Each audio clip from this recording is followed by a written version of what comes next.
الحمد لله نحمده ونستعينه ونستغفره ونعوذ بالله من شرور أنفسنا من يهد الله فلا مضل له ومن يضلله فلا هادي له ونشهد أن لا إله إلا الله وحده لا شريك له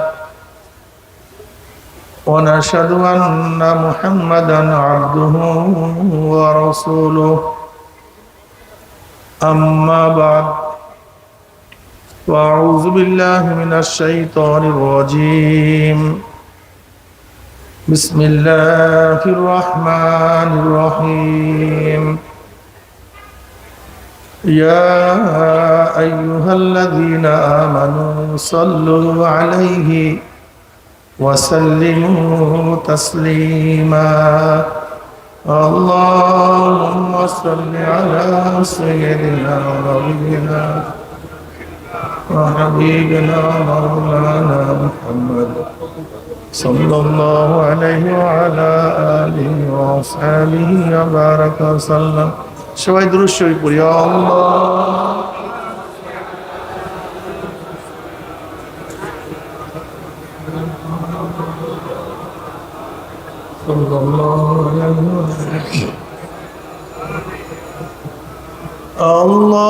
اللهم صل على سيدنا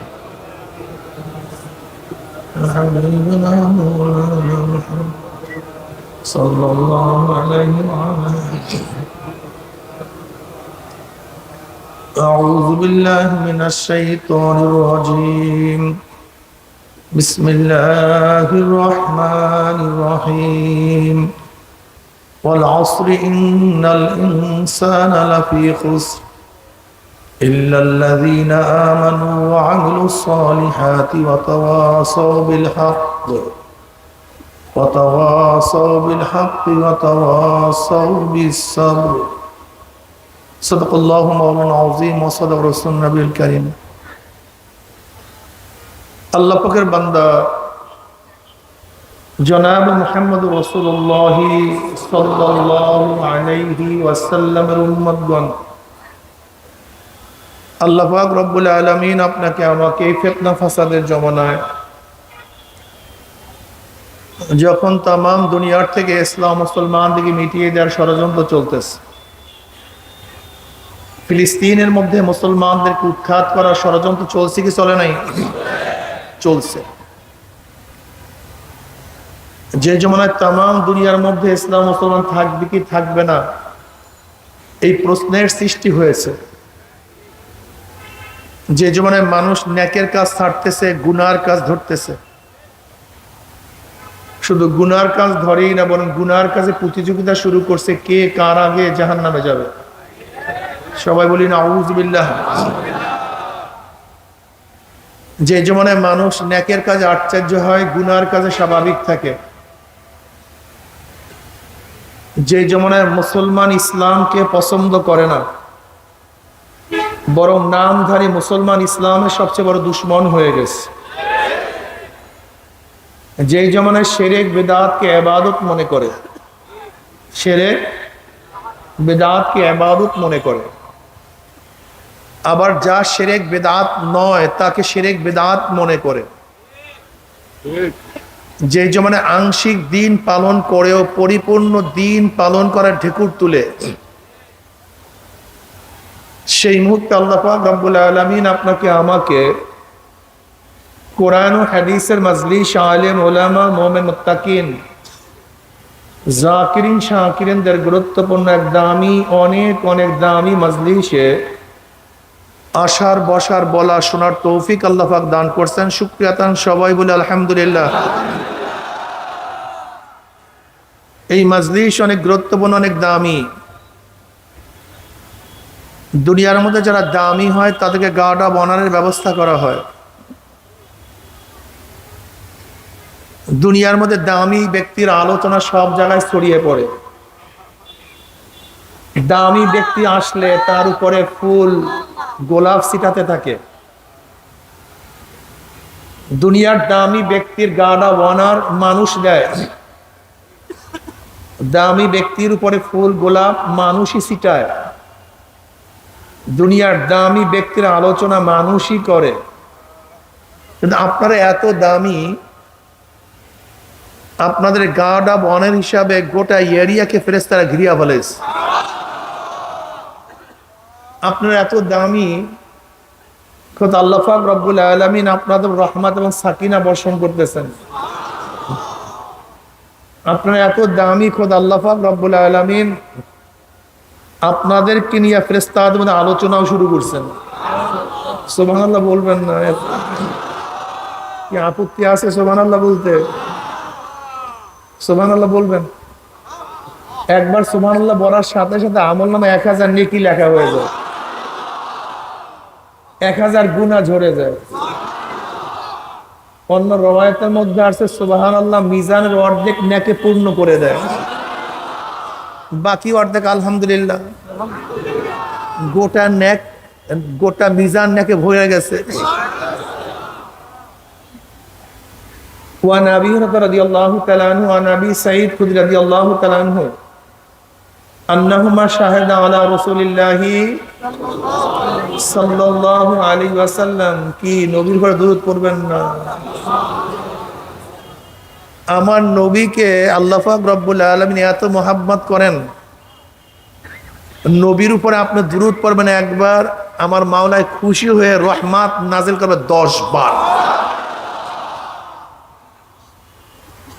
قال رسول الله صلى الله عليه وسلم لا يقعد قوم يذكرون الله تعالى إلا حفتهم الملائكة وغشيتهم الرحمة ونزلت عليهم السكينة وذكروا الله في من عنده رواه মুসলিম। ছাত্র কোনো ভালো কাজ করলে গোটা উস্তাদ প্রতিষ্ঠান তাকে নিয়ে গর্ব করে, সন্তান ভালো কাজ করলে বাপ মা তাকে নিয়ে গর্ব করে, এলাকার কেউ ভালো কাজ করলে এলাকাবাসী তাকে নিয়ে গর্ব করে, দেশের কোনো ব্যক্তি ভালো কাজ করলে দেশবাসী তাকে নিয়ে কি করে? আপনারা এত ভালো কাজ করছেন, খোদ আল্লাহ পাক আপনাদেরকে নিয়ে গর্ব করেন। وعن معاوية رضي الله عنه قال خرج رسول الله صلى الله عليه وسلم على حلقة من أصحابه قال ما أجلسكم؟ قالوا جلسنا نذكر الله ونحمد على ما هدانا الإسلام ومن به علينا قال الله ما أجلس ذلك؟ قالوا الله ما أجلس ذلك؟ قال رسول الله صلى الله عليه وسلم أما إني لم أستحلفكم تحمة لكم ولكن آتاني جبرائيل فأخبرني أن الله باعث الملائكة رواه মুসলিম। এই মাজলিস অনেক গুরুত্বপূর্ণ, অনেক দামি। সব সময় আমি জিকিরের মাজলিসকে ধোলাই কারখানা বলি। ধোলাই কারখানা যখন জামা কাপড় দেওয়া হয়, জামা কাপড়গুলি ময়লা থাকে, কারখানাটা যখন ফেরত দেয় পরিষ্কার, ময়লার কোনো ছাপ থাকে না। ঠিক এখানে যখন ঢুকছিলাম আমল নামায় গুনার বহুত ময়লা ছিল, কালি ছিল।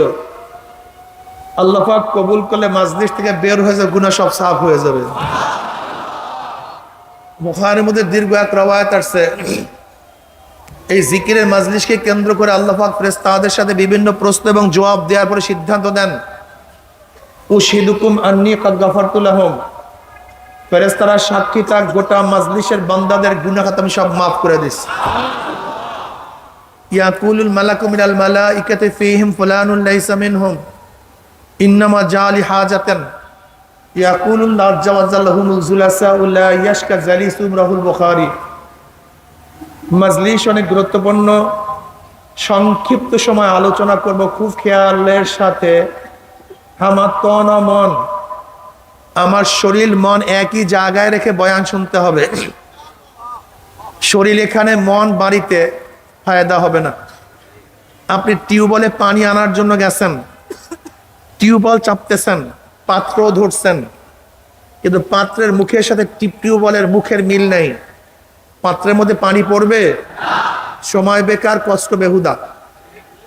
এখানে বসছেন, কলবটা আমার দিকে ফিরায় রাখেন, একেবারে ডাইরেক্ট। দুনিয়ার সমস্ত চিন্তা ভাবনা অন্তর থেকে দূর করে দেন। গোটা দুনিয়া কিয়ামত হয়ে যাবে, ওই দিকে আমার কোনো খেয়াল নেই, আমার খেয়াল বয়ানের দিকে। কথা ঠিক না? বয়ান তো জানিনি, আমি যেই সূরা তেলাওয়াত করছি এই সূরা আপনারা জানেন।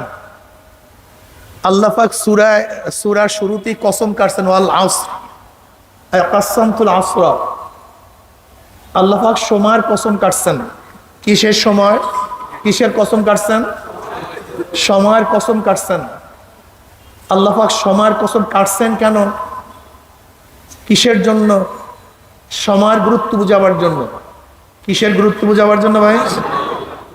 সময়ের গুরুত্ব বুঝাবার জন্য। সময় সবচেয়ে দামি, এর চেয়ে দামি কোনো জিনিস নাই। গাড়ির পিছনে লেখা থাকে সময়ের চেয়ে জীবনের মূল্য অনেক বেশি। আমার তখন লিখতে মনে চায়, যেই জীবন সময়কে মূল্যায়ন করতে পারে সেই জীবনের দাম আছে, আর যেই জীবন সময়কে মূল্যায়ন করতে পারে না এই জীবনের কোনো দাম নেই। যেই জীবন সময়কে মূল্যায়ন করতে পারে সেই জীবনের কি আছে, আর যেই জীবন সময়কে মূল্যায়ন করতে পারে না সেই জীবনের কোনো দাম নাই, কোনো মূল্য নাই। সময় সবচেয়ে দামি, এর চেয়ে দামি কোনো জিনিস নেই। দেখেন, সময়কে যদি মূল্যায়ন করতে পারেন তাহলে দুনিয়াও কামিয়াব, আখিরাতও কামিয়াব। আর সময়কে যদি মূল্যায়ন করতে না পারেন, খাসরাত দুনিয়া ওয়াল আখিরাত, দুনিয়াও বরবাদ, আখিরাতও বরবাদ। দেখেন, আপনি কৃষক ভালো, বীজ ভালো, ঔষধ সার সব কিছু আছে, জমিনও ভালো, কিন্তু প্রত্যেকটা ফসল লাগাবার নির্দিষ্ট সময় আছে কি নাই? আপনি নির্দিষ্ট সময় যেই ফসল যেই সময় লাগাবার দরকার সেই সময় সেই ফসল লাগান নাই, অন্য সময় পার করে বা সময়ের আগে সেই ফসল লাগাইছেন, ফসল ভালো হবে না খারাপ হবে? কেন? জমিন খারাপ, কৃষক খারাপ, তা খারাপ হওয়ার কারণটা কি? কি মতো হয় নাই? মাশাআল্লাহ, অনেক ধান হয়েছে, অনেক ভালো ধান হয়েছে, কিন্তু সময়ের আগে কেটে ফেলছেন, ধান কাজে লাগবে না, পচে যাবে। কারণটা কি? কথা বলেন। অনেক ফল হয়েছে, সময়ের আগে পারছেন, পচবে না পাকবে? কিসের কারণে? সময়ের মতো হয় নাই। আপনার হোটেল অনেক ভালো, নাস্তা সব জায়গায় চলে, নাম করা হোটেল, ওই যে হোটেলের মালিক আছে, নাম করা হোটেল, কিন্তু নাস্তা পাকাবার সময় দুপুরে না ভোরে? কথা বলেন না কেন? আজকে আপনি নাস্তা পাকিয়েছেন 10টার সময়, 11টার সময়, নাস্তা আগের চেয়ে ভালো হয়েছে, নাস্তা চলবে না থেকে যাবে? কারণটা কি? সময় মতো পাকানো হয় নাই। আপনি অনেক পারেন, সময় মতো হলে যান নাই, পাস না ফেল? সময়ের আগে বাচ্চা যদি প্রসাব হয়, মরবে না বাঁচবে? কিসের কারণে? দেখেন, সময়কে যদি গুরুত্ব না দেওয়া হয় তা খসরাত দুনিয়া। পড়ালেখার একটা সময় আছে, পড়ালেখার, এই যে বাচ্চাদের পড়ালেখার সময় আছে, সময় চলে যাওয়ার পরে পড়াশোনা হয় না। এর জন্য সময় মতো পড়াতে হয়, সময় মতো ক্লাসে যেতে হয়, সময় মতো ঘন্টা করতে হয়, সময় মতো কাজ করতে হয়। অথচ আল্লাহ পাক সময়ের কসম কাটছেন, মুসলমানদের সময়ের গুরুত্ব সবচেয়ে বেশি দেওয়া উচিত ছিল, কিন্তু আমরা সবচেয়ে সময়কে মূল্যায়ন কম করি। অথচ যারা বিশ্বের মধ্যে শ্রেষ্ঠ ধনী, ফার্স্ট কান্ট্রি, তারা সময়কে সবচেয়ে গুরুত্ব দেয়, সবচেয়ে গুরুত্ব দেয়। যদি মিটিং কল করে 10টায়, 10টায় আসবে, 10:30টায় আসবে না। যদি 9টায়, 9টায়, 1 মিনিট পরেও আসবে না। তারা সময়কে মূল্যায়ন করে, কিন্তু আমরা সময়কে মূল্যায়ন করি না। দেখেন, আমার নির্দিষ্ট সময় আছে, নির্দিষ্ট সময় আছে, আমার সময় বাড়বে না। আমাকে আল্লাহ পাক রব্বুল আলামিন যেই সময় যে হায়াত দিয়ে দিয়েছেন, এই সময় বারবার ক্ষমতা কেউ রাখে না। কাজেই নির্দিষ্ট সময়ের মধ্যে আপনার বহুত কাজ করতে হবে। কিন্তু আপনি যদি সময়কে মূল্যায়ন না করেন, কাজগুলি করবেন কিভাবে, আঞ্জাম দিবেন কিভাবে, সম্ভব কিভাবে, আমাকে বলুন তো। এর জন্য সময়কে বেহুদা অবস্থায় খরচ করা যাবে না। আল্লামা রুমি রহমতুল্লাহ আলাইহি প্রত্যেকটা সময়কে একটা মানিক তুল্য মনে করেছেন, মানিকের সমান, মুক্তার সমান। তিনি একটা ভালো ঘটনা বয়ান করছেন, চমৎকার একটা ঘটনা। এক কৃষক জমির মধ্যে কৃষি করতেছে, হাল চাষ করতেছে। হঠাৎ নাঙ্গলের ফানের মধ্যে টক টক টক টক শব্দ আসতেছে। কৃষক ভাবছে, না আলহামদুলিল্লাহ, মনে হয় পরামাত্রা পেয়ে গেছি, স্বর্ণ পাইছি, টাকা পেয়েছি। কৃষক জমি খড়িয়ে সেই একটা কলসি বের করছে। কৃষক খুশি, আজকে অনেক কিছু পেয়েছি। দেখে মুখ আটকানো, মুখ খোলার পরে দেখে কলসির মধ্যে সাদা সাদা কতগুলি মার্বেল। এখন কৃষক হতাশ হয়ে গেছে, ভাবছিলাম অনেক কিছু পেয়েছি, টাকা পেয়েছি, স্বর্ণ পেয়েছি, কতগুলি মার্বেল। যাক, কৃষকের গুলাইল বাস মারার খুব অভ্যাস ছিল। এখন কি করবে, যেহেতু মার্বেল, সে পকেট থেকে মার্বেল বের করে গুল্লি বাস মারে, বের করে গুল্লি বাস মারে। মারতে মারতে মার্বেল প্রায় শেষ। একদিন বন্ধুকে বললো, দোস্ত চল তো একটু শহরে যাই, জীবনে শহরে যাই নাই, চল শহরে যাই। শহরে যাওয়ার পরে ঘুরতেছে ঘুরতেছে ঘুরতেছে ঘুরতেছে, দোকান ঘুরতেছে। দেখি একটা দোকান সবচেয়ে ভালো, আকর্ষণীয়, এর চেয়ে ভালো আকর্ষণীয় কোনো দোকান শহরের মধ্যে নেই। দোকানের সুকেসগুলি স্বর্ণের দ্বারা বাঁধানো, আমার সুকেসের মধ্যে একটা পেয়ালা স্বর্ণের, আর কোনো মাল নাই, স্বর্ণের পেয়ালাটার উপরে একটা মার্বেল রাখা। কি রাখা? এবার কৃষক হাসতেছে। দোকানদার তার দিকে তাকায় বুঝছে যে নিশ্চয়ই হাসির মধ্যে রহস্য আছে। কান্নার মধ্যে দুঃখের কান্না, সুখের কান্না, রহস্যের কান্না আছে কি নাই, হাসির মধ্যে আছে কি নাই। দোকানদার তো বুদ্ধিমান, সে ভাবছে নিশ্চয়ই হাসির মধ্যে রহস্য আছে। সে ডাকছে, যুবক এদিকে আসো। যুবক তো কোনোদিন শহরে আসে নাই। যখনই দোকানদার ডাকছে সে ভয় পেয়ে গেছে, না জানি কি হয়ে যায়, না জানি কিসের জন্য। যুবক গেছে, তুমি হাসছো কেন? এমনি কি? না, বলো কেন হাসছো? এমনি, কোনো কারণ নাই। না, তোমাকে বলতেই হবে কেন হাসছো কেন? বলে ভয় বলবো না নির্ভয় বলবো? নির্ভয় বলো, ভয়ের কি আছে? আমি কোনোদিন শহরে আসি নাই, প্রথম শহরে আসছি। শহর ঘোরার পরে সবচেয়ে আকর্ষণীয় দোকান আপনার, কিন্তু আপনার দোকানের মধ্যে কোনো মাল নাই। ওই স্বর্ণের পেয়ালার উপরে মার্বেলটা রাখছেন কেন? এই মার্বেলটা রাখছেন কেন? আপনি কি পাগল টাগল নাকি? বলে বেয়াকুব, কি বলো তুমি, বলো কি? তুমি কি শুনছো যে 7 রাজার ধন মানিক শুনছো? বলে হ্যাঁ শুনছি তো। এইটাই তো সেই মানিক। বলে আপনি কি আমার সাথে ফাইজলামি করতেছেন নাকি, ইয়ার কি করতেছেন নাকি? এরকম কত মানিক, কত মার্বেল আমি গুল্লি বাস মারি উড়াই দিছি, আর আপনি বলতেছেন এইটা মানিক, 7 রাজার ধন। হ্যাঁ, ফাইজলামি করে, এই যে দেখেন আমার মনে হয় পকেটে 2-1টা আছে। বলি কৃষক সেই মার্বেলটা বের করছে, দোকানদার দাঁড়ায় গেছে। এ তো নিশ্চয়ই কোনো বাদশার সন্তান হবে, এ কি? এবার দোকানদার অনেক তাজিম করতেছে, অনেক সম্মান করছে। বলে দেখো, তুমি কি ওইটা আমাকে বিক্রি করবা, ওইটাকে আমাকে দিবা? আমার যা কিছু আছে সব তোমাকে দিয়ে দেব, তুমি ওইটা আমাকে দাও। যখন কৃষক বুঝতে পারছে যে আমি অবহেলায়, না চেনার কারণে, না বুঝার কারণে আমি শত শত বাদশাহী হারায় ফেলাইছি, তখন যুবক চিল্লান দিয়ে লেকিন আর পাওয়া যাবে না। আল্লামা রুমি রহমাতুল্লাহ আলাইহি বলেন, প্রত্যেকটা জিন্দেগির সময়, প্রত্যেকটা সেকেন্ড একটা মানিক তুল্য। প্রত্যেকটা সেকেন্ড সময় একটা মানিক তুল্য। এই সময় হাজারো মানিক তুমি কুড়াতে পারো। এই যে একবার সুবহানাল্লাহ পড়ছো, পড়ার সাথে সাথে 1000 নেকি হয়ে গেছে।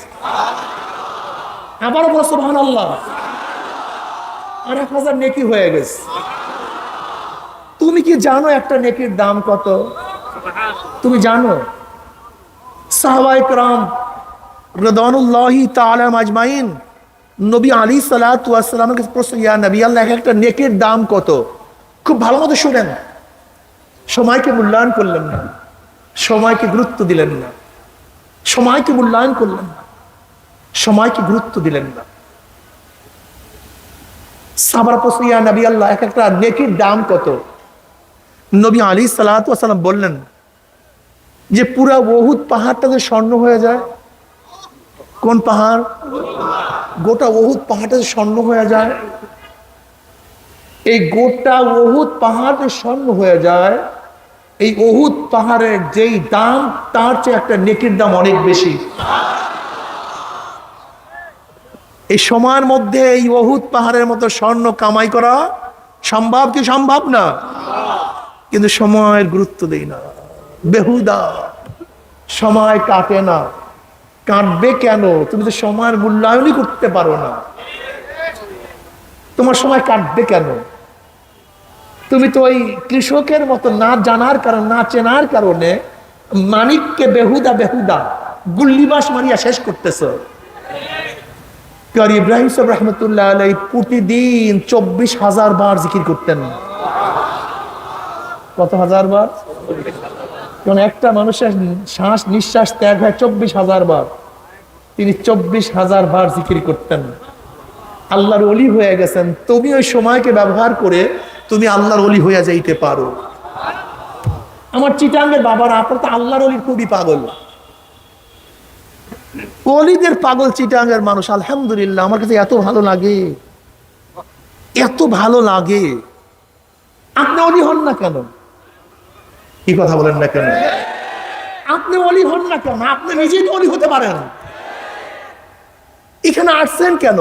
ওলি হওয়ার জন্য তো আসছেন। আপনি কি ভাবছেন ওলি হতে গেলে বহুত বড় পীর হতে হয়, বহুত বড় মুহাদ্দিস হতে হয়, বহুত বড় মুফতি হতে হয়, বংশীয় হতে হয়, ধনী হতে হয়, শিক্ষিত হতে হয়, সুন্দর আকর্ষণীয় চেহারা হতে হয়, সুঠাম দেহ বিশিষ্ট হতে হয়? তোমরা ভুল বলতেছ।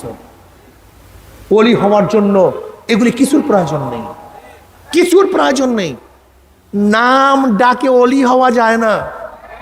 আমি তো কসম করে বলতে পারি, আজকে আমি যে বয়ান করতেছি, এর সে হাজারো, আমার চেয়ে কোটি গুণ দামি, আমার চেয়ে কোটি কোটি গুণ দামি লোক এই সামনে আছে। আলহামদুলিল্লাহ, আমাদের তো হাইসিয়াতই নেই। কোটি কোটি কোটি কোটি গুণ দামি হাজারো মানুষ এই মাজলিসের মধ্যে, যারা সাথে আল্লাহর সাথে সম্পর্ক, আল্লাহর সাথে সম্পর্ক, আল্লাহর সাথে নিসবত। তুই কি ভাবছো চরমনে পীর হওয়া লাগবে ওলি হওয়ার জন্য? না, বিশাল গেটটা লাগবে, বিশাল গেট লাগবে, বিশাল সংবর্ধনা দেয়া লাগবে, ফুলের মালা দিতে দিতে উঁচা করে পাইতে হবে। বেয়াকুব টাকা। ওলি হওয়ার জন্য এগুলো কিছুর প্রয়োজন নেই। দুইটা জিনিস যার মধ্যে থাকবে, সে আল্লাহর ওলি হয়ে যাবে। বলে না সবাই? কয়টা জিনিস ভাই? আমার বক্তব্য না, আল্লাহ পাক নিজেই বলেন, আলা ইন্না আউলিয়া আল্লাহ লা খাউফুন আলাইহিম ওয়া লা হুম ইয়াহজানুন আল্লাযীনা আমানু ওয়া কানু ইয়াত্তাকুন লাহুমুল বুশরা ফিল হায়াতিদ দুনিয়া ওয়া ফিল আখিরাহ। ক্লিয়ার কাট কথা। তামবি আলা, যেরকম সরকারি কোনো বিধান জারি করার আগে সতর্ক করানো হয়, ঢোল বাজানো হয়, সোহরাত করা হয়, সরকারি ফরমান জারি হবে, ঠিক আল্লাহ পাক বয়ান করার আগে আল্লাহ এই গোটা দিনে শোনো, সতর্ক হও। কে বলছেন? আল্লাহ। কে বলছেন? এই সতর্ক হও। আমি এখন আলোচনা করব, আমি বয়ান করব, প্রস্তুত নাও বয়ান শোনার জন্য। আল্লাহ এরপর আল্লাহ শুরু করছেন, ইন্না ইন্না আউলিয়া আল্লাহি লা খাউফুন আলাইহিম ওয়া লা হুম ইয়াহজানুন। শোনো, ওলির বহু বচন আউলিয়া। ওলি, জোরে বলেন, ওলির বহু বচন। আমার বন্ধুগণের আল্লাহ পাক এক বচন ব্যবহার করছে না বহু বচন? ওলি একজন হবে না বহুত হবে? বহুত হবে, একজন হবে কেন? আউলিয়া, আমার আউলিয়া গণের। আলা ইন্না আউলিয়া আল্লাহ লা খাউফুন আলাইহিম ওয়া লা হুম ইয়াহজানুন। আমার বন্ধুদের কোনো ভয় নাই, কোনো চিন্তা নেই। কে বলছেন? লা খাউফুন আলাইহিম ওয়া লা হুম ইয়াহজানুন, কোনো ভয় নাই, কোনো চিন্তা নাই। আল্লাহ পাক এই কথা বলেন নাই কবরে ভয় নাই, কিয়ামতে ভয় নাই, কবরে চিন্তা নাই, কিয়ামতে চিন্তা না, মুতলাক লা খাউফুন আলাইহিম ওয়া লা হুম ইয়াহজানুন। দুনিয়াতেও ভয় নাই, কবরেও ভয় নাই। দুনিয়াও চিন্তা নাই, কবরেও চিন্তা নাই, কোনো চিন্তা নাই। লা খাউফুন আলাইহিম ওয়া লা হুম ইয়াহজানুন। ওলি কারা? এবার আসুন, এইটা মনে রাখবেন কিয়ামত পর্যন্ত। আর ধোঁকা খাবেন না। আমাদের চিটাঙ্গের বাবাদের একটু চিন্তা হলো, হুজুর হাদিয়া দেব, যত পারেন নেন, গরু যেইটা পারেন সব নেন, বস্তায় বস্তায় টাকা দিয়ে দেব, কিন্তু আমি আমল করতে পারবো না। আমল আপনি করবেন, আমি আকাম করব, আপনাকে টাকা দেবো, আমাকে জান্নাতে নিয়ে দেবেন। বুঝাতে পারি? আমি খুব খেয়াল করে দেখছি ঘটনা কি, লোকগুলি এত আল্লাহওয়ালা, এত দিন প্রেমিক, কিন্তু ঘটনা কি হকের পথে আসে না কেন? ঘটনা কি? আমি চিন্তা করছি কিছু কিছু ধোকাবাজরা আসে, যারা বিশাল আবা কাবা টাবা অমুক টমুক দিয়া টিয়া ফুল টুল রৌনক টৌনক সাজাইয়া অলি সাজিয়া বা সবাইকে ডাকে, কোনো টেনশন নাই, তোর নায়ের মাঝি আমি, তুই যা পারো কর, আমাকে দে, তোর জান্নাতের গ্যারান্টি আমি নিজে। তা উনি চিন্তা করছে যে কামাই করি 1 কোটি, মৌলবী কিন্তু 1 লাখ, হাও জান্নাত, জাহান্নাম থেকে নাজাত, আর আমি আকাম সব করবো, এটা সারে কে? বাস। আসলে তুমি ওলি চেনো নাই, সমস্যাই তোমাকে চিনানো হয় নাই। তোমাকে কি বলা হয়েছে? এটা নবীর দুশ্মন, এটা অলিদের দুশ্মন, এটা অলি পছন্দ করে না, অলিদেরকে পছন্দ করে না, অলিদের দুশ্মন। আরে ভাই, অলিদের দুশ্মন আমরা না, তোমরা নিজেরা। তুমি তো অলি চেনো না, সমস্যাই।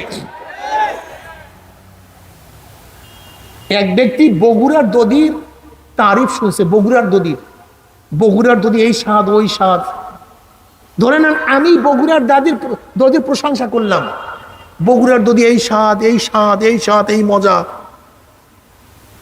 আচ্ছা, আপনি তো কোনোদিন বগুড়ার দধি দেখেন নাই, আপনি আকৃষ্ট হচ্ছেন কিসের উপরে? কোন দধির উপরে? কথা বলে না কেন? আমি তারিফ করছি, মজা বয়ান করছি, আকর্ষণ সৃষ্টি করছি, কিন্তু আপনি বগুড়ার দধি।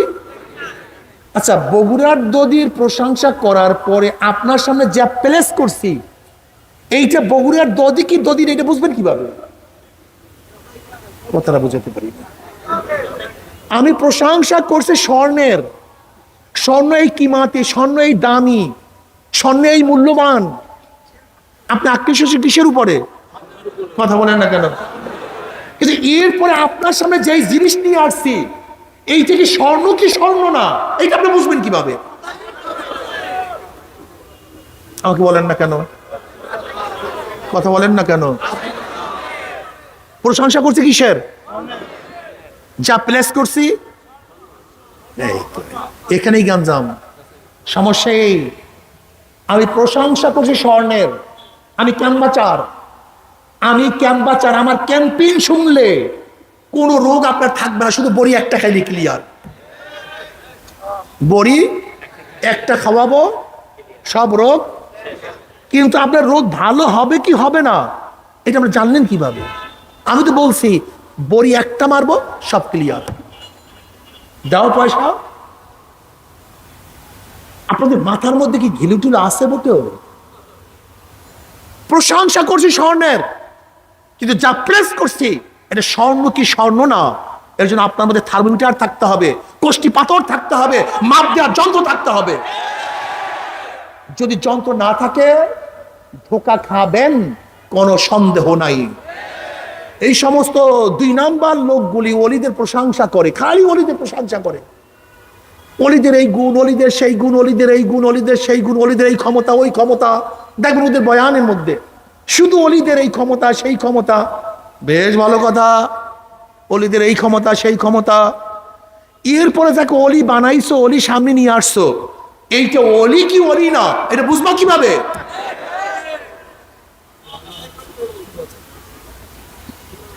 এবার শোনো, জীবনে আর ধোঁকা খাবে না। আল্লাহ পাক নিজে ওলির পরিচয় দিচ্ছেন। আল্লাহ পাক জানেন এখন ধোঁকা দিবে, এর জন্য আল্লাহ পাক পরিচয় দেন আল্লাযীনা আমানু ওয়া কানু ইয়াত্তাকুন। ওলিদের মধ্যে 2টা গুণ থাকবে। কয়টা গুণ? আমার পর্দার মা আপনারা খুব ভালো মতো খেয়াল দিয়ে শোনেন, খুব ভালো মতো শোনেন। যুবক বাবারা, আমার চিটাঙ্গের বাবারা, আমরা কাউ শত্রু নই, আমরা আপনাদের বন্ধু। ওলিদের 2টা গুণ কে বলছেন? খোদ আল্লাহ পাক নিজে। আল্লাযীনা আমানু ওয়া কানু ইয়াত্তাকুন, যাদের প্রতি ঈমান ও তাকওয়া থাকবে। বলেন সবাই, বলেন আবারও জোরে। কি কি? মাশাআল্লাহ। এই ঈমান ও তাকওয়া যদি রিকশার মধ্যে, রিকশাওয়ালার মধ্যে থাকে, ঠেলাওয়ালার মধ্যে, মেতরের মধ্যে, মুসির মধ্যে, কামারের মধ্যে, ঋষির মধ্যে। বর্তমানে দিল্লির জামে মসজিদ, এই জামে মসজিদের ডিজাইনারকে জানেন? একজন মেতর। বাদশাহ শাহজাহান একটা মসজিদ স্বপ্নে দেখছে। বাদশাহ শাহজাহান মসজিদ স্বপ্নে দেখার পরে মনে মনে নিয়াত করছেন ওই ডিজাইনে একটা মসজিদ করবে। ভোরে উঠছে ঘুম থেকে, ওঠার পরে আর্কিটেক্ট ডাকছে, ইঞ্জিনিয়ার ডাকছে, ইঞ্জিনিয়ার দিকে আসো, আমি একটা মসজিদ স্বপ্নে দেখছি, সেই ডিজাইনের মসজিদ করব, তুমি আমাকে ডিজাইন করে দাও। কল নমুনা বলেন। নমুনা ভুলে গেছি। নমুনা কল তো আমি ডিজাইন করবো কিভাবে? কল নমুনা তো মনে নেই। বলে আমার কাজ হবে না, আপনি আধ্যাত্মিক লাইনের লোক ডাকেন। খুব ভালো মতো শুনবেন, খুব ভালো মতো শুনবেন। এবার বাদশাহ শাহজাহান ওই জমানার সবচেয়ে বড় নামি দামি বুজুর্গকে নিয়ে আসছে। বুজুর্গরা সবসময় নিজের বুজুর্গকে সুফায়া রাখে, আর আমরা বুজুর্গকে খালি প্রকাশ করি। বুজুর্গকে ডাকছে, আমি একটা মসজিদ স্বপ্নে দেখছি, ডিজাইন করে দেন। ভুলে গেছি, আমি বড় বুজুর্গ না, আমার চেয়ে বড় বুজুর্গ আপনার বাবুসখানায় যে বাবুরছে সে আমার চেয়ে বড় বুজুর্গ, আমরা তাকে ডাকেন। এবার বাবুরসিকে ডাকছে। বাবুরসি এসে বলছে, আমি তো বড় বুজুর্গ না, ওলি না, আপনার যে মল মূত্র সাফ করে মেতো সে আমার চেয়ে বড় ওলি, আপনি তাকে ডাকেন। এবার মেতরকে ডাকা হয়েছে। মেতর আসছে। তাহলে বাদশাহ নামদার, বুঝছি আপনি যে জন্য ডাকছেন, এটা মসজিদের নকশা করার জন্য তো? বলে হ্যাঁ। বলে আপনি বসেন, আমি নিয়ে আসতেছি মসজিদের নকশা। কতক্ষণ পরে কাগজের মধ্যে একটা ডিজাইন করে নিয়ে আসছে। বলে আল্লাহর কসম, আমি স্বপ্নের মধ্যে ডিজাইনের মসজিদ দেখছি। ইতিহাসের ইতিহাস গোলাম মুর্তুজা চেপেরাকে ইতিহাস যিনি লিখছেন, ভারতের সবচেয়ে বড় একজন ঐতিহাসিক, তিনি ইতিহাসের মধ্যে চেপেরাকে ইতিহাসের মধ্যে ঘটনা নিয়ে আসছেন। অথচ সে বেতর, কিন্তু আল্লাহর ওলি। কয়টা জিনিস না আল্লাহর ওলি, বুঝলে গেছেন এর মধ্যে কি জানি? ঈমান ও তাকওয়া কি জিনিস? এটা খায় না, মাথায় দেয়। ওয়ালাহু সালাসু মারাতিব। ইমাম বাইজাবি বলেন তাকওয়ার 3টা স্তর আছে। ওয়ালাহু সালাসু মারাতিব। আল উলা আত-তাওয়াক্কি আন আযাবিল মুখাল্লাদ বিত-তাবাররুই আন আশ-শিরক ওয়া আলাইহি কাওলুহু তাআলা ওয়া আলজামনা কালিমাত তাকওয়া। আস-সানি التذنب عن كل ما يقسم من فعل أو ترك حتى الصغائر عند قوم وهو المتعارض اسم التقوى في الشرع وعليه قوله تعالى ولو أن أهل القرى آمنوا واتقوا لفتحنا عليهم بركات من السماء والأرض সবাই আমার সাথে বলেন করণীয় বর্জনীয় যা করলে অথবা বর্জন করলে গুনাহ হয় এমন জিনিস থেকে নিজেকে বাঁচায় রাখার নাম তাকওয়া। ইমাম বাইজাবি রহমাতুল্লাহ আলাইহি গোটা ইসলামকে সাগরের পানিকে একটা লোটার মধ্যে ঢুকাইয়া দিস, গোটা ইসলামকে ছোট্ট একটা ইবারতের মধ্যে নিয়ে আসছেন। করণীয় বর্জনীয় যা করলে বর্জন করলে গুনাহ হয় এমন জিনিস থেকে নিজেকে বাঁচায় রাখার নাম তাকওয়া। নামাজ করণীয় না বর্জনীয়? বর্জন করলে কি হয়? মদ করণীয় না বর্জনীয়? ধরলে কি হয়? সুদ করণীয় না বর্জনীয়? সুদ ধরলে কি হয়? পর্দা করণীয় না বর্জনীয়? পর্দা বেপর্দা চললে কি হয়? কেউ যদি কাউকে সেজদা দেয় হারাম কি হারাম না? গ্রহণ করলে কি হয়? কথা বলেন না কেন? এখন যদি তাদেরকে ওলি বলেন তা আপনার সে বড় পাগল দুনিয়াতে নেই, আপনার তো পাগল আস্তা, আপনার মাথায় ঠিক নেই। দাড়ি কাটা মানুষ আল্লাহর ওলি হতে পারে না। যাদের কাছে বেপর্দা মহিলারা যায় তারা ওলি হতে পারে না, শয়তানের ওলি। যেই সমস্ত বুজুর্গার কাছে নামে, যেই সমস্ত পীরদের কাছে, যেই সমস্ত আলেমদের কাছে বেপর্দা মহিলারা যায় ওরা কোনোদিন ওলি হতে পারে না। বহুত বড় ধোঁকাবাজ। কিসের ওলি ওরা? কে বলছে আপনাকে ওলি? ওরা ওলি সাজছে। কি কথা ঠিক না? আপনি ওলি হন, সমস্যা কি? ওলি হয়ে যান। এখানে আসছেন তো ওলি হওয়ার জন্য। ওলি কারা? ওলি কি জিনিস বুঝেন নাই? ইঞ্জিনিয়ারের সোহবাদে গেলে কি হয়? ডাক্তারের সোহবাদে গেলে কি হয়? একজন শিক্ষিত লোকের সোহবাদে গেলে কি হয়? যদি আপনি শিক্ষিত না হন তাহলে ও শিক্ষিত না। যদি ইঞ্জিনিয়ারের সোহবাদে থাকার পর ক্লাস করার পরে আপনি ইঞ্জিনিয়ার না হন, কথা বলেন না কেন? আপনার ডাক্তারের ক্লাস করার পরে যদি আপনি ডাক্তার না হন, ঠিক আল্লাহর ওলিদের কাছে যাওয়ার পর আপনি যদি আল্লাহর ওলি না হন তাহলে আপনিও সে যে কাছে গেছেন সে আল্লাহর ওলি না। এর নাম সোহবাত। আপনি বুঝেন না কেন? আপনি ডাক্তারের কাছে যাবেন জীবনে মূর্খ থাকার জন্য, উকিলের কাছে যাবেন জীবনে মূর্খ থাকার জন্য। আপনাদের গেছেন সেখানে ডাক্তার হওয়ার জন্য, ইঞ্জিনিয়ার হওয়ার জন্য, অ্যাডভোকেট হওয়ার জন্য। আপনি আল্লাহ কাছে আসবেন আল্লাহ হওয়ার জন্য। আপনার জিম্মা নিয়ে যাবে সব আল্লাহর ওলি, সব পীরে নিয়ে যাবে। ধোঁকাবাজির জায়গা পান না।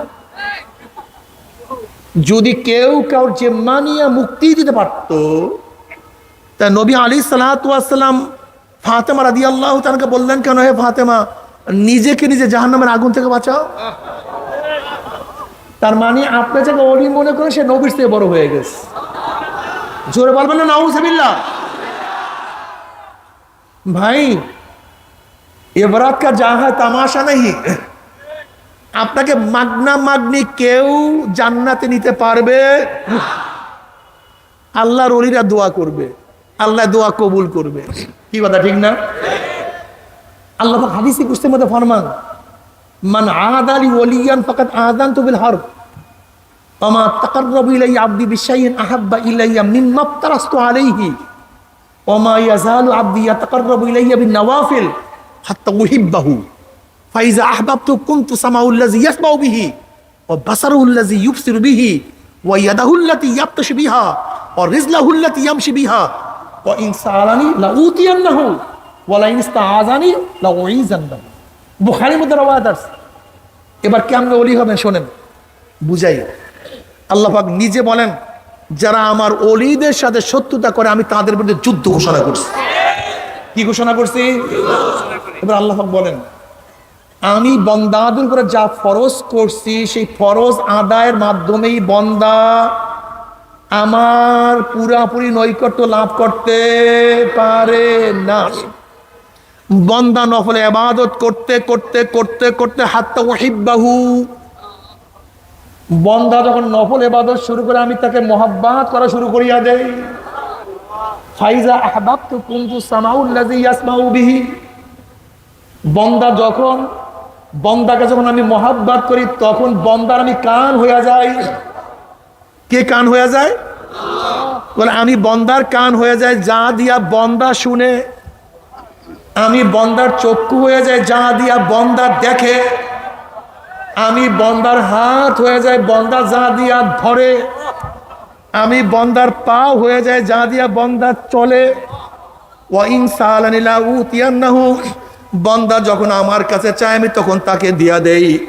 ওয়ালা ইন ইস্তাযানি লা উইজান্নাহু, বন্দা যখন আমার কাছে আশ্রয় চায় আমি তখন তাকে আশ্রয় দিয়া দেই।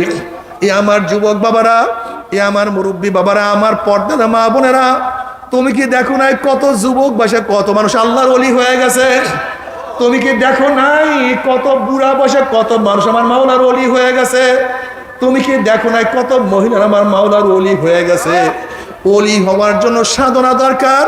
যেরকম ভালো ছাত্র, সাধনা ব্যতীত ভালো ছাত্র হওয়া যায় না, সাধনা ব্যতীত ভালো ব্যবসায়ী হওয়া যায় না, সাধনা ব্যতীত ডাক্তার হওয়া যায় না, ইঞ্জিনিয়ার হওয়া যায় না।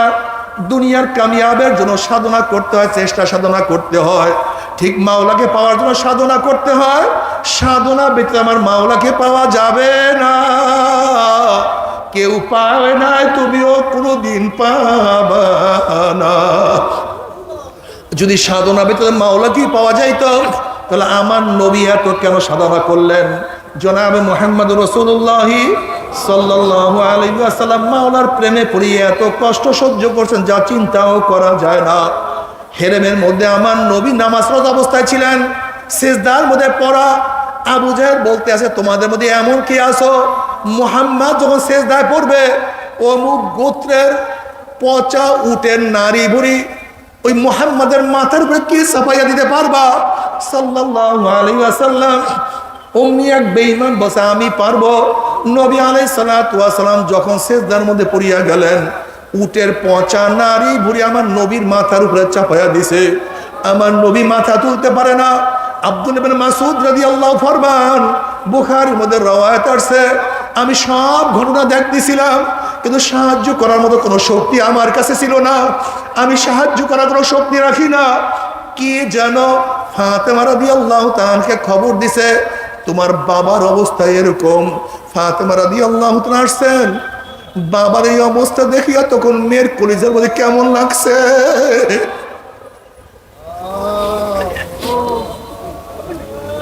ছোট বাচ্চা কলিজার মধ্যে কেমন লাগছে। বাবা সিজদায় পড়া, উপরে উঠে নারী বুড়ি চাপানো। ফাতেমা রাদিয়াল্লাহু ছোট বাচ্চা আস্তে আস্তে আস্তে আস্তে আস্তে আস্তে উটের নারী বুড়িগুলি মাথা থেকে সরাইতেছেন। সরাবার পরে নবী আলাইহিস সালাতু ওয়াস সালাম মাথা তুলছেন, আল্লাহ তুমি মাফ করিয়া দাও। ও আমার বাবার, ও আমার পর্দার মা বোনেরা, যদি সাধনা ব্যতীত মাওলাকে পাওয়াই যাইতো আমার নবী এত কেন কষ্ট করছেন? সাধনা ব্যতীত আমার মাওলাকে পাওয়া যাবে না। আল্লাহ পাক নিজেই বলেন, আল্লাহ জিদা জাহাদু ফিনা লানাহদিয়ান্নাহুম সুবুলানা। জাহদুন জুহুদ মানে কোশেশ, মুশাক্কাত চেষ্টা, সাধনা, ভারী জিনিস বহন করা, শেষ দরজায় চেষ্টা করা, এর নাম জিহাদ, এর নাম জুহুদ, এর নাম সাধনা। মাওলাকে পাওয়ার জন্য আমার নবী এত কষ্ট করছে। শিয়াবে আবু তালেবের মধ্যে 3 বছর অবরুদ্ধ অবস্থায় ছিলেন। কেউ খানা দেয় নাই, পানি দেয় নাই। নবী আলাইহিস সালাতু ওয়াস সালাম খানাও পান নাই, খাজুর রুটি কিছুই পান নাই। গাছের পাতা খাইছেন, ছাগলের বড়ির ন্যায় পায়খানা করছেন। আল্লাহ, ও আমার মারা, ও আমার মারা। শিয়াবে আবু তালেবের মধ্যে শুধু পুরুষরা ছিলেন না, সেখানে মহিলারাও ছিল। আজকে মাওলাকে পাওয়ার জন্য কি সাধনা করছো? ও আমার মা, তুমি কি চেষ্টা করছো? শিয়ামে আবু তালেবের মধ্যে যেই সমস্ত মহিলারা ছিল, তাদের সাথে অনেকের বাচ্চাও ছিল, আল্লাহ মাফ করিয়া দাও। মহিলারা না খাইতে তার স্তন্য শুকাইয়া গেছে। বাচ্চারা যখন দুধের মধ্যে চুমুক মারছে, দুধ নাই, বাচ্চারা ঠাট্টা মারিয়া চিল্লান দিছে, কিন্তু ঈমান ছাড়ে নাই, ইসলাম ছাড়ে নাই। আমার মাওলাকে পাওয়ার জন্য তারা সব ধরনের চেষ্টা করছে। ও আমার মারা, আজকে মাওলাকে পাওয়ার জন্য তুমি কি চেষ্টা করো, কি ত্যাগ করো। অথচ ফাতেমা রাদিয়াল্লাহু তাআলার ঘটনা, আলীউল মুর্তাজা রাদিয়াল্লাহু তিনি নিজেই ফরমান, এ গোটা দুনিয়ার মানুষ শোনো, সরদার দু আলম আলাইহিস সালাতু ওয়াস সালামের কন্যার অবস্থা কি শোনো। সরদার দু আলম আলাইহিস সালাতু ওয়াস সালামের কন্যা ফাতেমা পানির মস্ক টানতে টানতে কাঁধের মধ্যে দাগ ফলাইয়া ফেলাইছে। ও আমার মারা, তুমি তো তার চেয়ে বেশি গরিব হও নাই। আলী মুর্তজা রাদিয়াল্লাহু ফরমান, নবীর কন্যা ফাতেমা এবং আমার বিছানা একটা ছিল, তাও আবার একটা ছাগলের চামড়া, ছাগলের একটা চামড়ার বিছানা আমরা উভয় ঘুমাইতাম। রাত্রে ঘুমাইতাম আমরা ওই চামড়ার উপরে, দিনের বেলা পশুদেরকে খাদ্য দিতাম। আল্লাহ তুমি মাফ করিয়া দাও। ও আমার মা বোনেরা, ফাতেমা রাদিয়াল্লাহু তাআলা যদি মাওলাকে পাওয়ার জন্য এত সাধনা করতে পারে, তুমি মাওলাকে পাওয়ার জন্য কি সাধনা করছো? ও আমার মা বোনেরা, আজকে তুমি কি পরিমাণে গরিব হইছো। অথচ আম্মা জান আয়েশা সিদ্দিকা রাদিয়াল্লাহু তাআলা ফরমান, নবীর ঘরে কোন দিন 3 দিন পর্যন্ত চুলা জ্বলে না।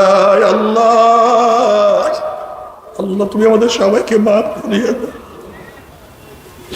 যদি সাধনা পেতে আমার মাওলাকে পাওয়াই যাইতো, আম্মা জান এত কেন সাধনা করতে রে বাবা? এ আমার বাবার মাওলাকে পাওয়া যদি সাধনা ব্যতীত যাইতো, সাহাবারা এত কেন কষ্ট করছে? আবু হুরায়রা রাদিয়াল্লাহু ফরমান, পেটের ক্ষুধায় নামাজ পড়ার পরে মসজিদের বাইরে দাঁড়ায় গেলাম, যে বের হয় আমি তাকেই সালাম দেই। ওমর ইবনে খাত্তাব রাদিয়াল্লাহু তাআলা বের হইছে, আমি তাকে সালাম দিলাম, মাসালা জিজ্ঞাসা করলাম। মাসালা আমি জানি, তারপরে মাসালা জিজ্ঞাসা করার কারণ হলো এই, আমার সাথে মাসালার জবাব দিবে, আমার চেহারার দিকে তাকাইবে, তিনি দেখবেন আমার ক্ষুধা চেহারা শুকায় গেছে, আমাকে দাওয়াত দিবে, একটু পেটটা ভরবো। কিন্তু ওমর ইবনে খাত্তাব রাদিয়াল্লাহু তাআলা আমার সালামের জবাব নিছেন, আমার মাসালার জবাব দিছেন, কিন্তু আমি বুঝতে পারছি তার ঘরেও আমাকে খাওয়ার মতো কিছু নাই, তিনি চলিয়া গেলেন। এরপরে আবু বকর সিদ্দিক রাদিয়াল্লাহু তাআলা বের হইছে, আমি তাকে একই উদ্দেশ্যে সালাম দিলাম, মাসালা জিজ্ঞাসা করলাম, সে আমার মাসালার জবাব দিছে, ঘরে চলিয়া গেছে, আমাকে দাওয়াত দেয় নাই। আমি বুঝতে পারছি তার ঘরে আমাকে খাওয়াবার মতো কিছু নাই। এরপরে জনাবে মুহাম্মদুর রাসূলুল্লাহ সাল্লাল্লাহু আলাইহি ওয়াসাল্লাম তিনিও মসজিদ থেকে বের হইছে, আমি তাকে সালাম দিলাম। সালাম দেওয়ার পরেই নবী আলাইহিস সালাতু ওয়াস সালাম ঘরে ডাক দিছে, এই ঘরের মধ্যে কিছু আছে নাকি? ঘরের থেকে জবাব আসছে, এক পেয়ালা হাদিয়া আসছে, দুধ আসছে। নবী আলাইহিস সালাতু ওয়াস সালাম বলেন, আবু হুরায়রা, আহলুস সুফফার সবাইকে দাওয়াত দাও, আজকে আমার ঘরে সবাই দাওয়াত। আবু হুরায়রা রাদিয়াল্লাহু ফরমান, এক পেয়ালা দুধ আমার জন্য যথেষ্ট না। আহলুস সুফফার মধ্যে প্রায় 70 রূপার লোক আছে, তাদের সবাইকে দাওয়াত দিছে, দুধ তো মাত্র এক পেয়ালা। আমাকে ডাকার জন্য বলছে, খাদিম তো আমাকেই দেওয়ার জন্য বলবে, যখন আমি খাদিম দিতে যাবো সবাই খেয়ে ফেলবে, আমার অবস্থা কি হবে? কিন্তু নবীর হুকুম না মানিয়া কোনো উপায় না, আমি সবাইকে দাওয়াত দিলাম, সবাই খুশি। আলু সুপার কাউর পেটের মধ্যে খানা ছিল না, সবাই ক্ষুধার্ত। সবাই নবীর ঘরের দাওয়াত, খুশিতে সবাই বসিয়া গেছে। নবী আলাইহিস সালাতু ওয়াস সালাম এক পেয়ালা দুধ নিয়ে আসছেন, আমাকে দিয়া বলছে, আবু হুরায়রা সবাইকে পান করাও। আমি প্রথমে একজনের কাছে দুধের পেয়ালা নিয়ে গেলাম, সে বিসমিল্লাহ বলিয়া সেখান থেকে পান করছে। আল্লাহর কসম, এক চুমুকে সে পেট ভরিয়া ফেলাইছে, কিন্তু এক ফোঁটা দুধও পেয়ালার থেকে কমে নাই। এরপর আমি দ্বিতীয় জনের কাছে নিয়ে গেছি, দ্বিতীয় জন পেয়ালার থেকে পান করছে, কিন্তু এক ফোঁটা দুধ সেই পেয়ালার থেকে কমে নাই। এরকম করতে করতে করতে করতে আমি সবাইকে দুধ পান করাইলাম, কিন্তু এক ফোঁটা দুধ পেয়ালা থেকে কমে নাই। এরপরে নবী আলাইহিসসালাতু ওয়াস সালামের কাছে পেয়ালা ফেরত দিলাম। নবী আলাইহিসসালাতু ওয়াস সালাম আমার কাছে পেয়ালা দিয়া বলে, আবু হুরায়রা পান করো।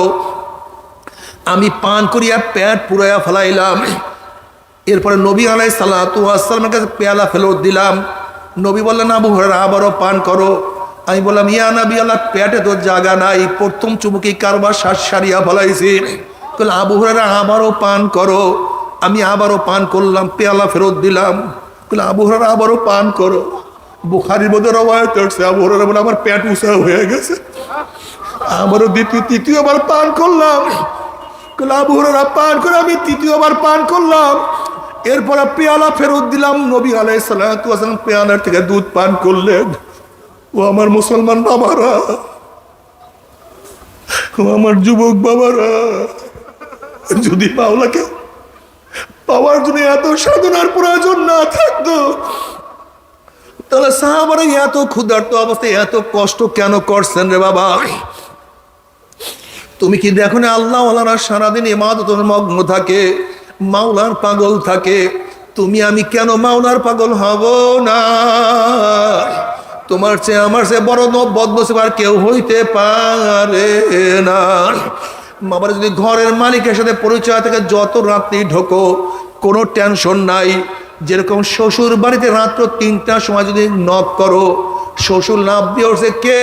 তুমি বললাম, বাবা আমি আব্দুল্লাহ, আপনার জামাই আসছি। অমনি দেখবা শ্বশুর বলবে, জলদি ওঠো, আমার জামাই আসছে, কোন বিপদে পড়ছে, এই বাতি জ্বালাও, এই নাস্তার ব্যবস্থা করো, বিছানার ব্যবস্থা করো।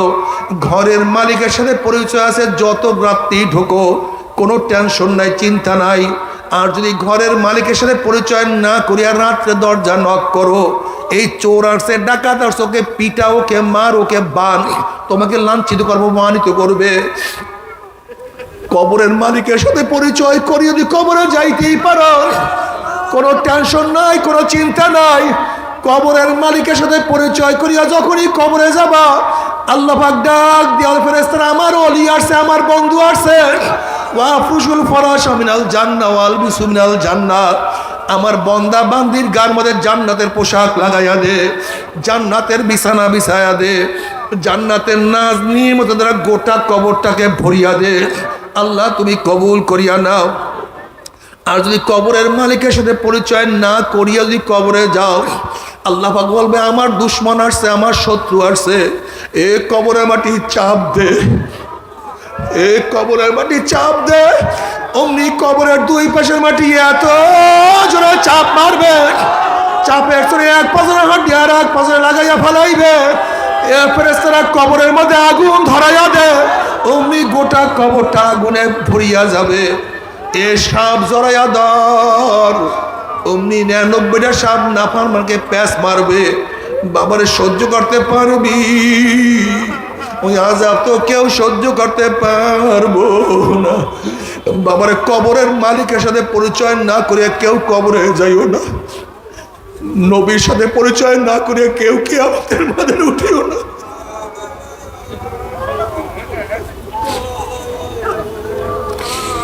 নবী আলাইহিস সালাতু ওয়াস সালাম হাউজের কিনারে দাঁড়াইয়া বলবে, আমার উম্মতরা, আমি তোদেরকে এক পেয়ালা হাউজে কাউসারের পানি পান করায়া দেব।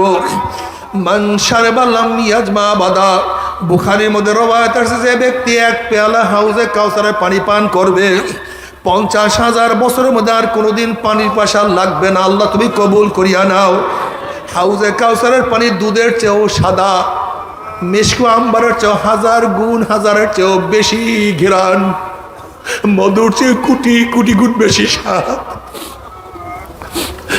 আল্লাহ নবী ডাকবে, আয় আমার উম্মতরা,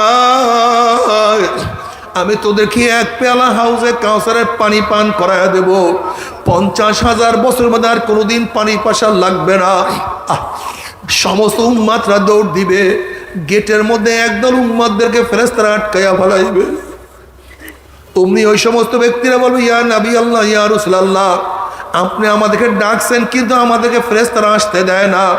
নবী আলাইহিস সালাতু ওয়াস সালাম বলবে, ফেরেশতারা কেন আমার উম্মতকে আটকায়া ফেলাইছো? আমার উম্মতকে ছাড়িয়া দাও, আমি এক পেলা হাউজে কাউসারের পানি পান করাইয়া দেব। অমনি ফেরেশতারা বলে, ইয়া নবী আল্লাহ, ইয়া রাসূলুল্লাহ, আপনি তো জানেন না, আপনি দুনিয়ার থেকে বিদায় হওয়ার পরে কপাল পোড়া নামাজ পড়তো না, রোজা রাখতো না, আপনার আদর্শ নীতি ওর কাছে পছন্দ লাগে না, আপনাকে নেতা মানে নয়, আপনাকে নেতা মানে নয়, আপনার নেতৃত্ব পছন্দ করে নাই। বরং তারা কত স্লোগান দিছে, আমার নেতা, তোমার নেতা, অমুকে অমুকে। আমরা সবাই মুজিব সেনা, ভয় করি না বুলেট বোমা। আমরা সবাই জিয়া সেনা, ভয় করি না বুলেট বোমা। আমরা সবাই এরশাদ সেনা, ভয় করি না বুলেট বোমা। এই কপাল পরে এই কথা বলে না, আমরা সবাই নবীর সেনা, ভয় করি না বুলেট বোমা। আমরা কার সেনা? জোরে বলো, কার সেনা? জোরে বলো, কার সেনা? আমরা সবাই নবীর সেনা, আমরা সবাই নবীর সেনা, আমরা সবাই নবীর সেনা। আমার নবী তোমার নবী, ইয়া নবী আল্লাহ, ইয়া রাসূলুল্লাহ। এই নাফরমান আপনাকে নেতা মানে নাই, আপনার নেতৃত্ব কপাল পোড়া পছন্দ করে নাই, আপনার নীতি আদর্শ ওর কাছে ভালো লাগে নাই। বরং মাউসুদুন Karl Marx, Abraham Lincoln secularism, communism, democracy নিয়েই ব্যস্ত ছিল। কমিউনিজম বাস্তবায়ন করার জন্য, সেকুলারিজম বাস্তবায়ন করার জন্য, ডেমোক্রেসি বাস্তবায়ন করার জন্য কত রক্ত দিছে, কত সময় দিছে, কত অর্থ দিছে, কত মেধা খরচ করছে। এই কথা শোনার সাথে সাথে আমার নবী আলাইহিস সালাতু ওয়াস সালামের কলিজা মোবারকের দাগ লাগিয়া যাবে।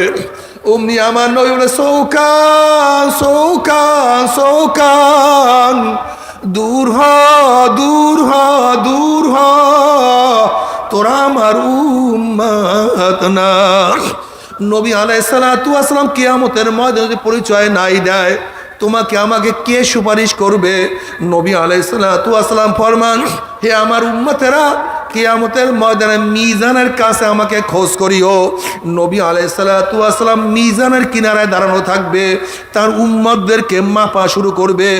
যখনই কোনো নেক বাদ দেয়া শুরু করবে, অমনি নবী আলাইহিস সালাতু ওয়াস সালাম সুপারিশ করবে, ইয়া নবী আল্লাহ, ইয়া মাওলা, এই নেকটাকে বাদ দিও না।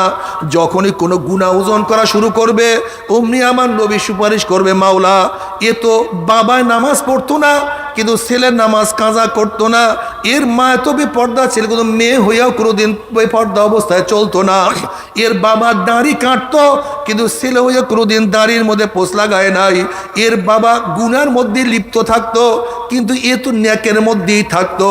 এরপরে দুই একটা গুনাহ আমল নামায় রয়ে গেছে, এই গুনাহটা তুমি গোজন করিও না। আল্লাহ পাক রব্বুল আলামিন কিয়ামতের ময়দানে আমার নবীকে বলবে, সাল তু উতা এসপা তু সাফা, এ আমার নবী, আপনি আমার কাছে সুপারিশ করেন, যেই সুপারিশ করবেন সেই সুপারিশ আমি কবুল করব। আপনি আমার কাছে চান, আপনি যা চাইবেন আমি তা তাকে দিয়া দেব।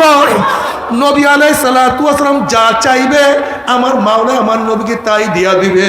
যদি কিয়ামতের ময়দানে নবীর সুপারিশ পাইতে চাও, আমার নবীর সুন্নাত ধরো, আমার নবীর নেতৃত্ব মানো, আমার নবীর আদর্শ মানো। আমার নবীর আদর্শ না মানলে আমার নবী তোমাকে আমাকে সুপারিশ করবে না। আল্লাহ নবীকে, নবীর নেতৃত্ব মানার তৌফিক দিয়া দাও। আল্লাহ নবীর আদর্শ অনুযায়ী চলার তৌফিক দিয়া দাও। এরপর আল্লাহ পাক রব্বুল আলামিন সবার আমল নামাকে ওজন করবে। যাদের নেকের পাল্লা ওজন হয়ে যাবে, আমার মাওলা তাদেরকে জান্নাতের ফয়সালা দিয়া দিবে। যাদের গুনার পাল্লা ওজন হয়ে যাবে, আমার মাওলা তাদেরকে জাহান্নামের ফয়সালা দিয়া দিবে। আল্লাহ তুমি আমাদের সবাইকে মাফ করিয়া দাও। এ আমার জ্ঞানী বাবারা, এ আমার পর্দার জ্ঞানী মা বোনেরা, আজকে দুনিয়ার মধ্যে শীতের সময় কত সুন্দর সুন্দর পোশাক পরলাম। জাহান্নামীদের জন্য আল্লাহ পাক রব্বুল আলামিন একটা পোশাক বানাইছে, উলের কোনো পোশাক না, সুতির কোনো কাপড়ের পোশাক না, রেশমি কাপড়ের পোশাক না। ওই জামাটা হবে জাহান্নামের আগুনের জামা। যখনই জাহান্নামী লোকের মধ্যে, যাকে জাহান্নামী লোকের গায়ের মধ্যে জাহান্নামের পোশাক পরাইয়া দেওয়া হবে, জাহান্নামের আগুনের তেজে শরীরের সমস্ত চামড়া গোশতগুলি পুরাইয়া সব সারকার করিয়া ফেলাইবে। বাবারে সহ্য করতে পারবি? ওই আযাব তো কেউ সহ্য করতে পারবো না। তবে মুমিন মুসলমান বলতে সবাই মনে চায় গুনার থেকে ফিরিয়া নেক আমল করিয়া মাওলার জান্নাতে কিন্তু সবাই যাইতে মনে চায়। গুনাহ নিয়া মাওলার জাহান্নামে কাউরি কিন্তু যাইতে মনে চায় না। কিন্তু কেনই বা আমরা নেক আমল করতে পারি না? কেনই বা গুনার কাম ছাড়তে পারি না? এর মূল কারণ হলো আপনার এবং আমার পিছনে নফস এবং শয়তান লাগিয়া রয়েছে। এই নফস এবং শয়তান থেকে ফেরার জন্য যে কোনো একজন হক্কানি আল্লাহর ওলির হাতে হাত দিতে হবে রে বাবা। খবরদার, বর্তমান জমানায় পীর মুরিদের মধ্যে ভেজাল, ব্যবসা, দলাদলি, হিংসা, হাসাদে পরিণত হয়ে গেছে। সমস্ত আল্লাহর ওলির একমত, যেই পীরের 5 জন মুরিদের মধ্যে কমপক্ষে 3 জনকে দেখবেন আলহামদুলিল্লাহ সুন্নাত মুআফিক আমল আখলাক মজবুত হয়ে যাইতে আছে, গুনার কাম ছাড়তে আছে, নেকের আমল ধরতে আছে, কলব নরম হইয়া চোখে পানি আসতে আছে। বৃক্ষতর নাম কি, ফলে পরিচয়। আমি চরমনাই বুঝি না, চরমনের দাওয়াত প্রশংসা প্রচার প্রসার করার জন্য আসিনে রে বাবা। চরমনাই যাওয়ার তোমার কোনো দরকার নাই, কোনো দরকার নাই, কোনো দরকার নাই। তুমি যার কাছে গিয়া পারো গুনার কাম ছাড়ো, নেকের আমল ধরো, কলব নরম করিয়া চোখে পানি নিয়া মাওলার কবরে যাইও। যেরকম দুনিয়ার ঘরে আগুন লাগলে পানি ছাড়া নিভানো যায় না, ঠিক তদ্রুপ তোমার এবং আমার গুনার দ্বারা যেই জাহান্নামের আগুন জ্বলিয়া রইছে, চোখের পানিও ছাড়া কিন্তু জাহান্নামের আগুন নিভানো সম্ভব না।